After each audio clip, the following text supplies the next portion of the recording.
Welcome to Mathematics with Suleiman. I'm still discussing the Gauteng prelim paper of 2025, and in this question I'm going to look at Euclidean geometry. So please, very important to subscribe to my channel so that it can enable me to do some more videos. So please, people, don't only watch my videos, also subscribe to my channel, and then you'll be able to see more of my new videos coming.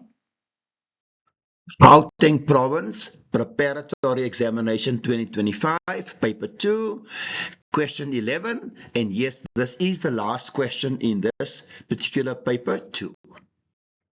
In the diagram below, cyclic quadrilateral EFGH is drawn.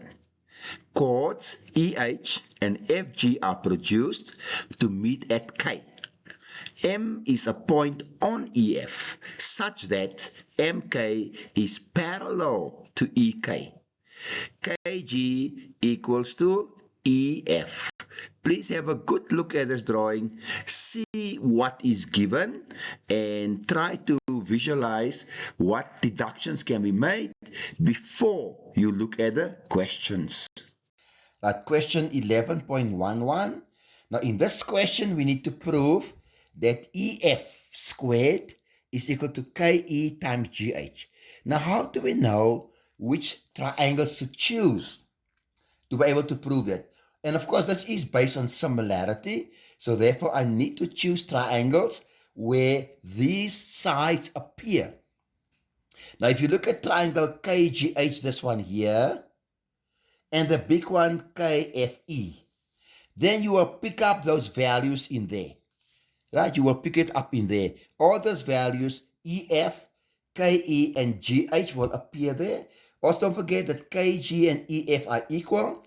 So they don't have to appear there. You can just replace them. So that's why I chose those two triangles.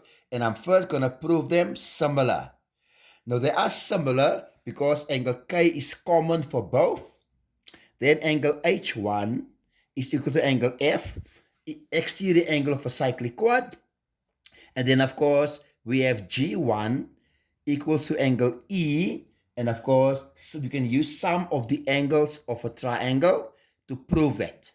So, therefore, the two triangles are similar, angle, angle, angle. And the fact that they are similar, we can, of course, now say that KG over KE, is equal to HG over FE. I choose those values because I want to prove this, don't forget. Then I cross multiply, right? And then, of course, I can replace KG with EF. And that's how I get EF squared equals to KE times GE. Right, question 11.12. Now we must prove that KG squared is equal to EM times KF. Now, again, it can be a bit difficult, but the easy way is, people, to look where do you see KG, where do you see EM, where do you see KF?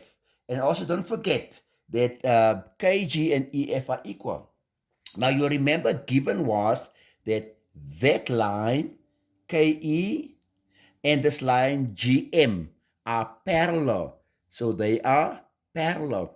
So if I say EF over EM is the same as KF over KG. Let me repeat. EF over EM equals to KF over KG. Then that will help me a lot. Why can I say that? Because remember, those two lines are parallel. Then we cross multiply, and then we get EF times KG equals to EM times KF. But don't forget that KG and EF are equal. So therefore, KG squared equals to EM times KF.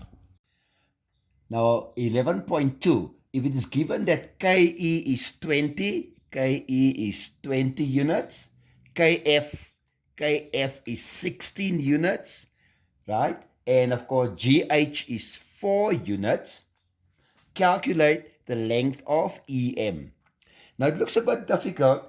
But what we must do is we must just see what was already proven, and you'll see that we already proved that EF squared is KE times GH, and that KG squared is EM times KF. Why do I choose them? Because that is where all the given values are. And of course, the EM we are looking for. So if we have already proven that, then what we do is we just take EF and KH and we square both sides. Then we can replace EF squared with EM times KF, and we replace KG squared with KE times GH. Then we cross multiply and we make EM the subject. Then we do the necessary substitution. Then we get the answer is 5 units. Thank you for watching Mathematics with Suleiman. Please don't forget to share, like, and subscribe. Remember, subscription is free, and with your subscription, it can help me and encourage me to do more videos.